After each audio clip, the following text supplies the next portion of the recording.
Hey, Section 24. Greeting you on November 20th, the Sunday before Thanksgiving week begins.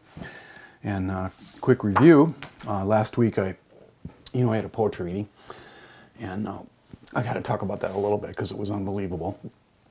So I only saw my Comp 1 classes twice last week, little fragmentation as I always say.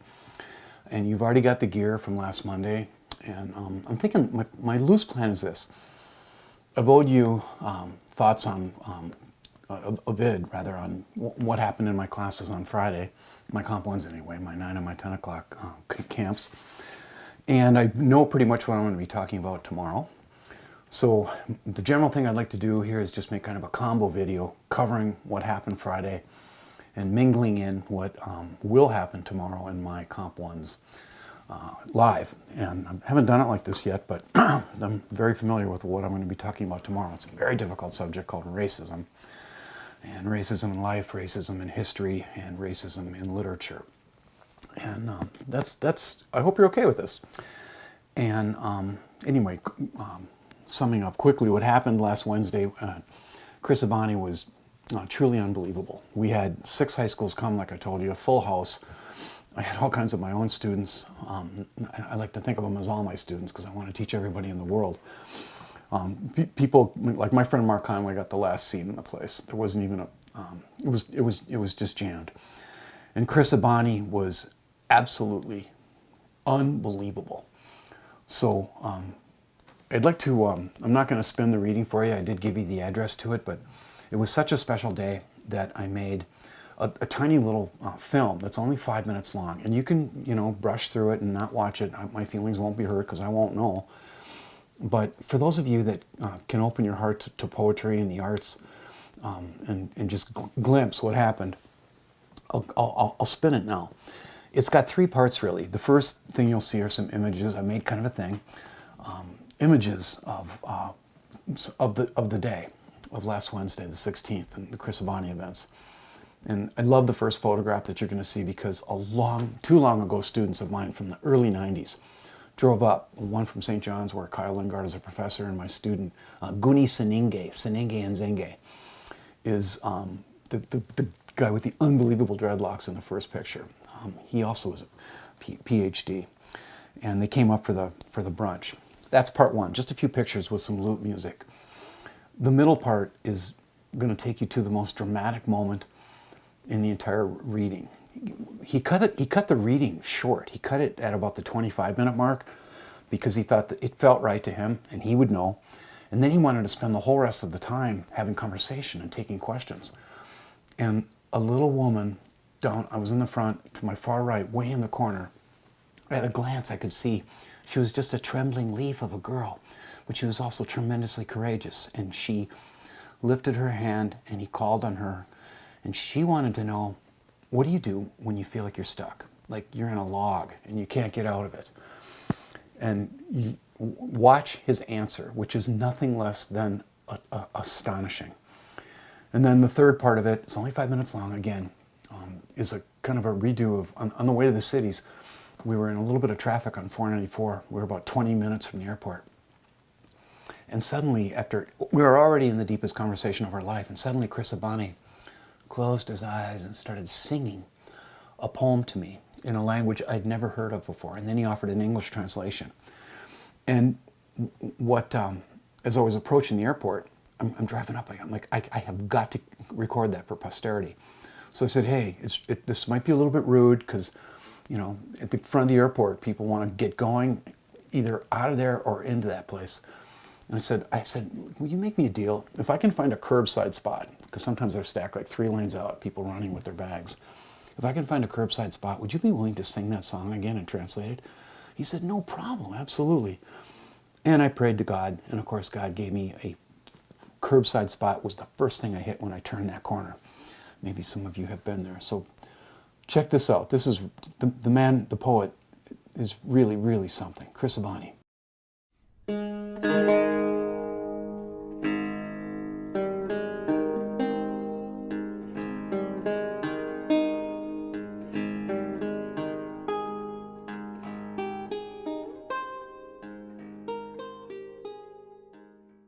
Put your hands in the air if you are attending your very first poetry reading. That's what I'm talking about.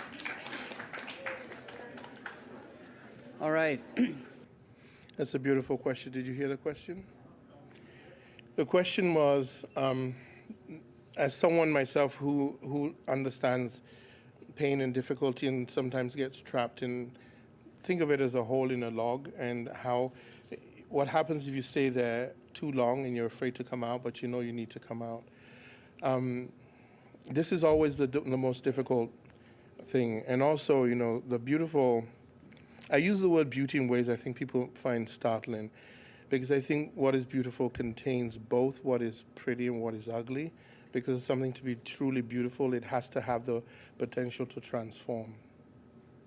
So here's what I would give you two answers. The first is a general answer, and the second I will make it a little bit more specific. If you know anything about Christianity, then you know about Jesus' crucifixion, yes? So you understand this idea that here is what you can think of as a creature of sublimeness, like a creature of divinity. And this creature has to subject itself to this journey, this very difficult journey. So the journey from when Pilate sort of condemns Jesus through the streets is absolute torture. In fact, if you've seen Game of Thrones, the shame scene, you have to imagine that Jesus was the first shame scene, right? He has to lug his own cross up there, and he's nailed to it, and he has all this power, but he can't use it, and then he has to die, and then he goes to hell for 3 days before he can resurrect. And so the mystery of all of that stuff is sort of an explanation for life, which is that we all have to go through the journey of the grotesque in order to attain grace, right? In order to be able to even claim the sublime. So here's the thing about hollowed out logs. Because the log is hollowed out, it's already rotten. That's the trick of it. Once you realize that the log itself, in order for it to be hollow, is already rotten, it's less of a coffin and more of a blanket. And if you can just make that quick switch, then you just start with your fingernail, scratching away at the top. You don't have to do anything more than that, and just let little pricks of light fall in. And when it doesn't burn the skin anymore, find a way to slide out. But when you're coming out, be sure you've asked for someone to be there.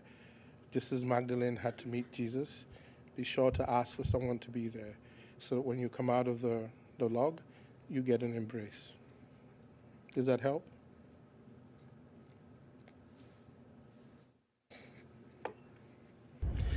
This is a verse from the Holy Ifa book called Ogbewate. So first I'll do it in Yoruba, and then I'll give a rough translation.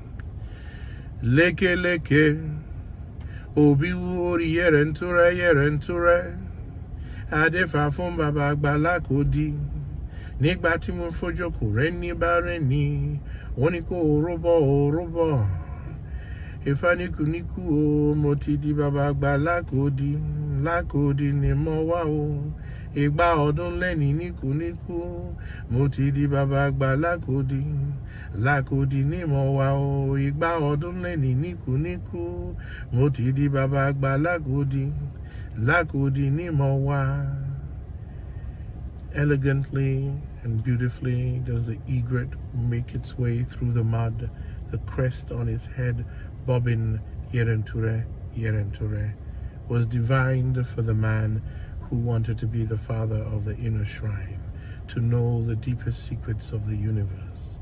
And if I said to him, oh, it's so easy, behold the cattle egret.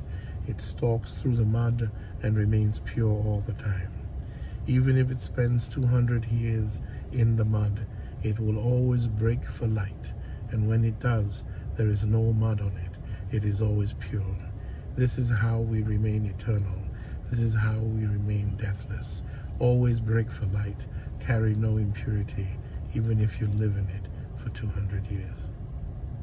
Thank you so much, Chris Bonnie.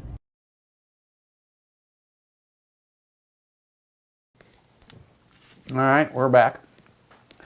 So last Friday, we talked about the novel a little bit. And my 9 o'clock class is talking to me more and more and more. And I've heard some things I've heard before about the novel, the novel that I love. So Will Scogan off to my right said, you know, gosh, it's really started slowly. The first couple chapters are not easy or interesting, but they all went, yeah, but it changes, doesn't it? And there's that old thing again, Professor Freytag's famous diagram with the rising action and the falling action, the denouement, and so forth. I've got some students in there that have read this novel before, and they're noticing things that they did not notice the first or second time through. And I think it's such a great gift to give a student that they've a book or a poem or anything that they've already experienced. And particularly, they were dialing in on the idea of Tom, and I'm the one that had to reveal it, kind of revealed it to him. The novel doesn't work. You know, this is a love triangle. Jay Gatsby's trying to steal a woman that he kissed once when he was 18 years old. His whole life has been a wheel-spinning exercise to get back with Daisy and impress her. And the thing is, the novel doesn't work if Tom Buchanan is a good guy. Just get that, you know, let's put that before you. He's got to be a jerk. He's a villain. He is evil. Well, evil, man, that's too strong. He's violent. He is untrue to Daisy. You know, he smacks Myrtle. He's got a lover going. He's racist. He reads bad novels.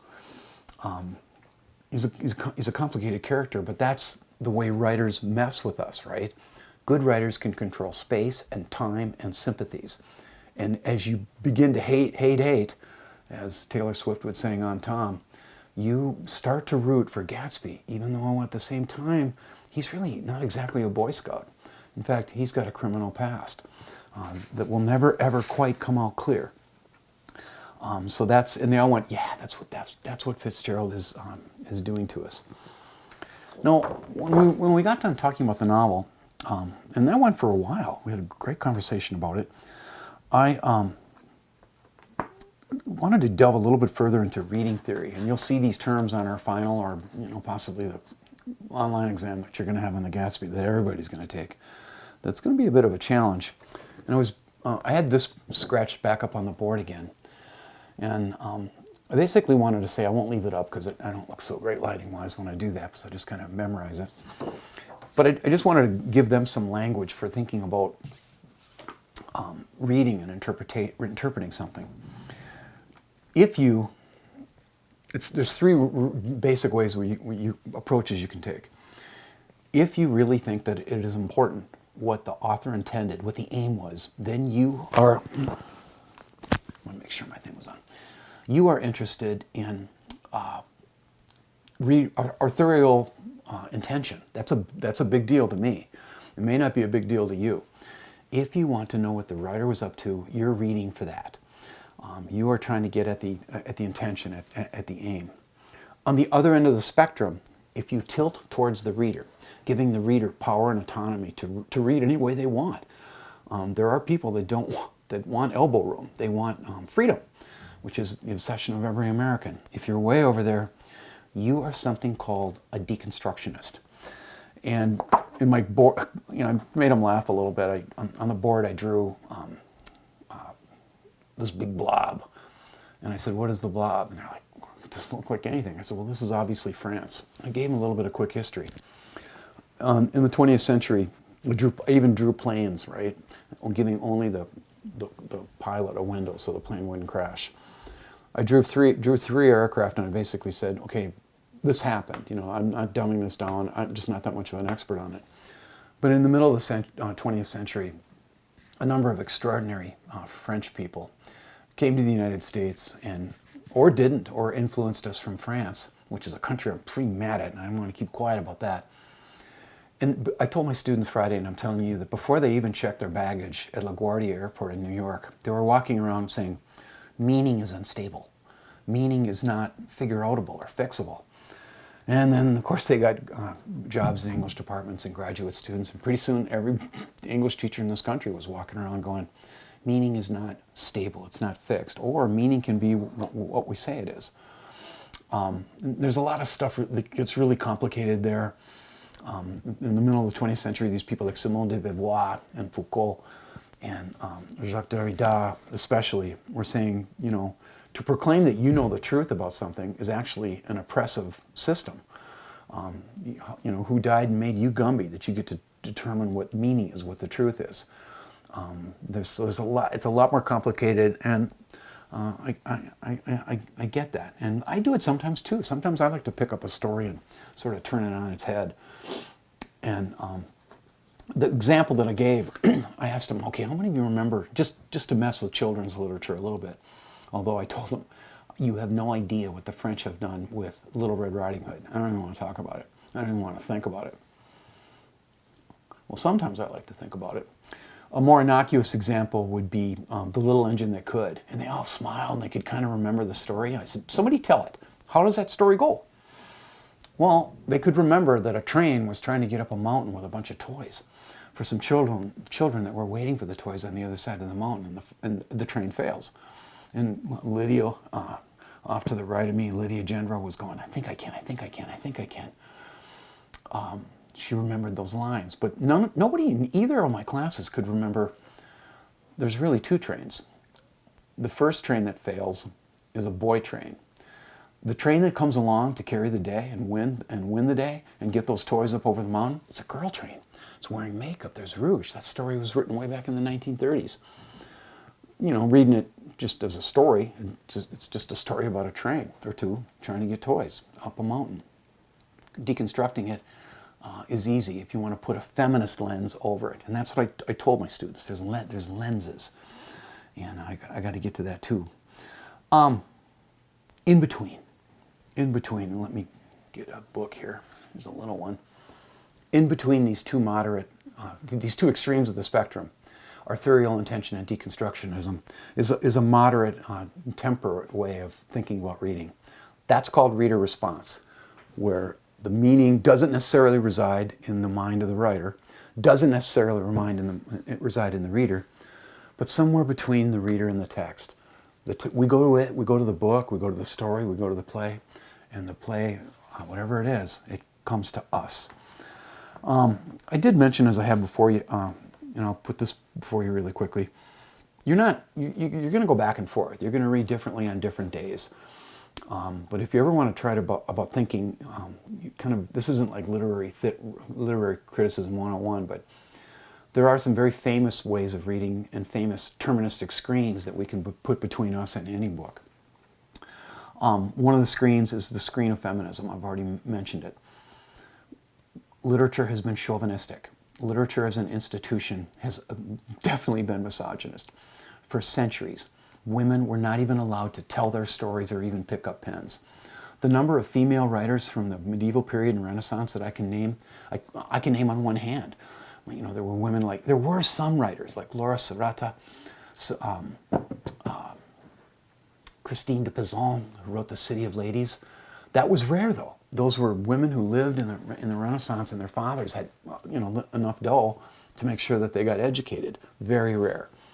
Women were silenced for centuries, and it wasn't until we get to England in modernity, a couple hundred years ago, there was a woman that wanted to write stories, but she knew no one would publish them, so she published under a pseudonym. So pick up a novel by George Eliot. Guess what? That's a woman using a man's name. The only way her books could see the light of day. And then in the 1800s, we get the Brontes, we get beautiful Jane Austen, who created so many famous stories. And women are it's not a problem anymore necessarily, or is it? But I have to emphasize that literature has been chauvinistic. Feminist literary critics want to go into a story and reconstitute the missing feminine, or study the way that women are characterized or portrayed. Daisy Buchanan, bimbo, portrayed negatively, just kind of a ditzy bimbo? Or is there something more complicated going on in her heart? Does she really know what's going on? I have no idea. We have another way of reading called Marxist literary theory, but that's not like exactly Karl Marx style Marxism. I know you're all seeing his big beard in your head. A Marxist reading of a text is really interested in power, authority, who's got money and who doesn't, and it's really pretty obvious that Gatsby's knocked out loaded. We don't know how he got it, but he did. And Poor Nick Carraway's living in a crap rental bungalow right next door, so Gatsby has authority over him. That's why he's able to make him do what he wants. He's using him as his agent. We also have queer theory, because in the same way that literature has excluded women from literature for years, the queer theorist is going into stories looking for the missing, or to reconstitute the missing gay or lesbian person. I'm not an expert on this, but queer theory is a thing. And Faulkner and Fitzgerald and Hemingway all wanted to write about it, but they couldn't. Or at least not on the surface, and yet they did. So, like William Faulkner's Light in August, a monumental 20th century novel. There's a gay man in that story.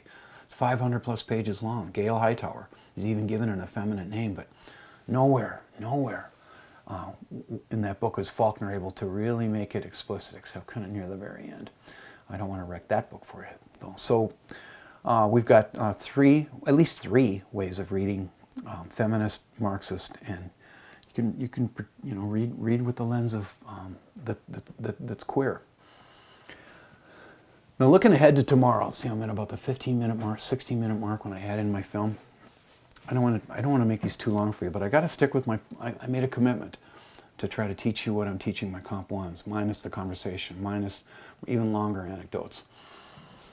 In the same way that I've had to let you know that literature is occasionally, often misogynist, that means women-hating, chauvinistic, so too we have to breach a very, very difficult and very sensitive subject that can come up in an English class in a way it probably wouldn't in a math class, because this is about our human condition, your condition, my condition.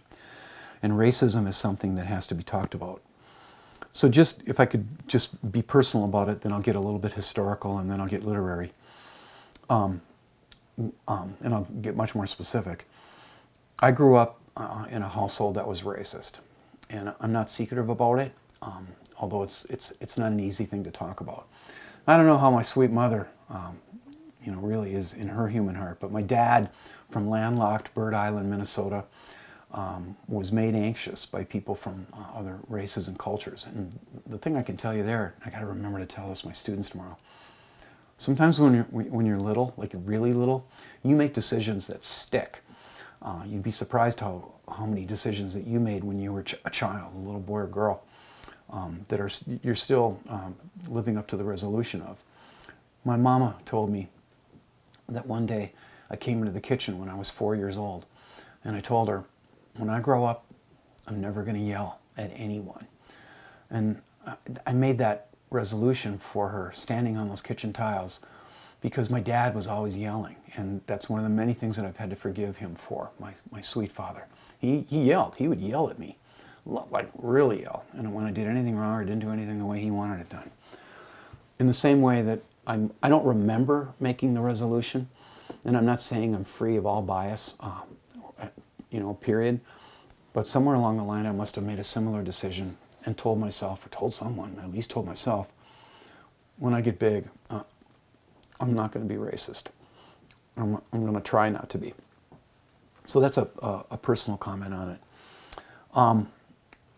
More specifically, I want to put before you the idea that we have a character in this novel that is very, very, very complicated. And the way we approach this character, you probably barely noticed him, or probably barely noticed the details, is similarly complicated. And now I'm dialing it in to invite you to think briefly about the idea of anti-Semitism, which is alive and well. Now, I know young people, and most of you are young people, tend not to watch the news, but I'm seeing it flaring on the news, but I'm really not opening the links, because I'm really not interested in celebrities, who they are or what they do. I used to joke that I pray for celebrities every night. I don't. Kanye West has recently gotten in serious trouble for saying or tweeting anti-Semitic things, and so too has a basketball player. I think he's a New York Net, a guy named Irving, tweeted something out that was anti-Semitic, promoting some kind of film. So that's complicated. I don't fully understand the history of the kind of racism that can be a back and forth thing between black folk and Jews, but anti-Semitism is alive and well. It's probably never going to go away. And I'll make some historical comments about it, and I'll blur those with the literary, and then I'll land on the thing to consider when it comes to The Great Gatsby. The Jews are a great people, and it seems like in academia there's an awful lot of sympathies for the people that they're having struggle with these days, the Palestinians. I love the Palestinians, and I'm getting a little historical here, but I got a history degree, so I got the license to do that. I have a tremendous affinity, and I feel attached to the great Jewish people. It's an ethnicity, and it also is a religion that goes back thousands of years. They are the most resilient people that we've seen on earth. And I'm not secretive about the fact that my Savior was a Jew, Christ, often speaking to Jews. And even though Jesus Christ was able to forgive the men who were nailing him to that cross, we have been unable historically to forgive the Jews ever since, and we have been punishing them in literature. Writers have, and this is where it gets complicated. Very, very complicated, and I don't have the answers, but I do have the questions, and I've also got the story. Across literature, writers have taken up stories about Jewish people that have gone pretty rough. Take the 14, just a few examples, although I could give you examples until the cows come home, because all I think about is literature, and we got a lot of cows in Stearns County. In the 14th century in particular, there was wholesale persecution of the Jews across Europe. They were expelled, they were outed, they were pushed out, they were marginalized, and I have no idea, really, what Geoffrey Chaucer was thinking of when he wrote his famous Canterbury Tale, which is called The Prioress Tale. In that story, there is a little Catholic boy who's on his way to a Mass on a Sunday morning, and he's singing something called the Alma Redemptoris Mater in Latin. And translated, that means, O Redeeming Mother. And I love that song. I got a lot of versions of it because I'm all about the Queen. Okay, in that story, what is Chaucer doing? A Jewish guy comes along, a Jew comes along out of a ghetto, and he hears that boy singing that song, and it so enrages him that he kills him, cuts his throat, slashes his windpipe, and throws him into the sewer. But by way of a miracle, the little boy, even though his throat is cut, he keeps singing that song all night long. And when his family comes along and finds him dead, or nearly dead, well, they find out the guy that did that, and they get him. And that's a really rough story. We can move forward a little bit to the Renaissance period. Now, historically, I should, it's been a little while since I read this. It's been a minute. But I once read that during the lifetime of William Shakespeare and his rival, Christopher Marlowe, who was almost Shakespeare, but he wasn't within striking range, a Jew was executed in downtown London, drawn and quartered for allegedly attempting to poison the Queen. It is not impossible that both Shakespeare and Marlowe watched that happen. Executions were entertainment. Everybody went. And that is a very disturbing idea to at least speculate on. Was Shakespeare there? Would he have watched that? Would a poet have done that? Well, right about that time, Christopher Marlowe writes a play called The Jew of Malta, which is about a Jew who poisons a well and kills a whole bunch of nuns. What was he thinking? And Shakespeare kind of takes a look at that play. I don't know what the relationship between Shakespeare and Marlowe were. I know they knew each other. I know they were rival businessmen, actors, and playwrights. But Shakespeare almost has to try to one-up him. And he writes a play called The Merchant of Venice. That's a story about a guy who wants to woo this woman, but he doesn't have any money. So he borrows money from a guy named Shylock. He's the Jew in the story. And Shylock's all like, oh yeah, I'll loan you all this money, but if you don't pay me on the day and time that I say so, I'm going to take a pound of your flesh. The guy thinks, okay, no problem. But Shylock wasn't being metaphorical. He was being literal. So at the big trial at the end of the story, when the guy hasn't paid him the money, I saw this put on at the Guthrie, one of the most astonishing performances I've ever seen. Shylock shows up at the court house at the trial, and he's got this big knife, because he wants to take his pound of flesh. And I know this is gross, but it's literature. He wants to cut it out of the guy's butt. And Portia does this incredible thing, pretending to be a lawyer, and she saves him. And at the end, they force Shylock to convert to Christianity. And at the end, they're like, "Are you okay with this?" And Shylock's last line is, "I am content." What is going on with these poets, these great poets, Chaucer, Marlowe, Shakespeare? Are they depicting racism? Are they depicting an anti-Semitic characterization, a degrading characterization because they were racist? Or are they pushing our racist buttons and making us respond to classic stereotypes about the great Jewish people? And we've now arrived at, excuse me, one of the last things I want to talk about today. In the same way that I don't know what those poets were up to, I don't know what F. Scott Fitzgerald was thinking when he dreamed into being a character named Myron Wolfsheim. He's kind of a marginal character, but he's important. We meet him at an early dinner with Gatsby and Nick Carraway, and we find out a few things about Myron Wolfsheim in a hurry. It's okay if you didn't notice this. You're doing your best. He's old. He's bald. He's got, like I do, he's got like nose hairs just cranking out of his nose. He's got human molars for cufflinks. What the hell is that? And on top of that, on top of the fact that he's Jewish, he's also a complete criminal. He participated in the 1919 Black Sox scandal. And I don't know if I got any baseball fans here, but that gambling scandal, which was about a thrown World Series, that actually happened in real history. Not many things have broken this country's heart like that. And the moments, the historical moment where children were outside the courtyard screaming at shoeless Joe Jackson, screaming, "Say it ain't so, Joe. Say it ain't so." Well, it was so. He cheated. So what does that mean? What is Fitzgerald up to? Again, the same question. Was Fitzgerald, did he have some lousy feelings about the Jew, and is the creation of Myron Wolfsheim a working out of that? He's one of the characters that actually survives the novel. I shouldn't have wrecked that for you. He does. He's alive at the end. Or is Fitzgerald messing with us as all writers do? I have no idea. Sometimes I appear to have more questions than answers. So a little bit of a heads up. I haven't.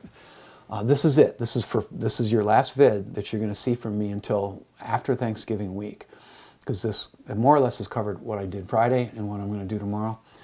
Have the most wonderful Thanksgiving ever. I'm going to have a whole Thanksgiving edition of my class tomorrow. But if you are cooking Thanksgiving dinner, I've got a few parents in this class. Quick advice: don't make that green bean dish with the the cream of mushroom soup and the onions on top. It's wrong. It's rude. It should never happen. It violates the soul, if not the dignity, of green beans.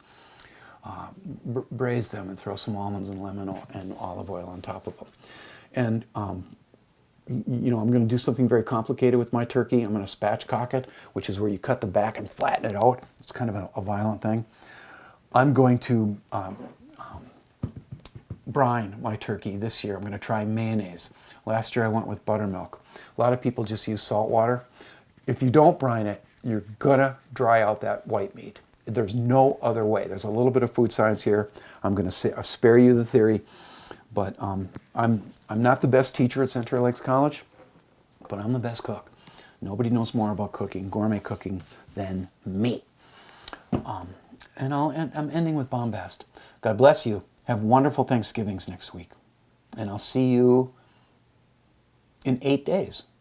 Oh, finish The Great Gatsby for next Monday too, or else.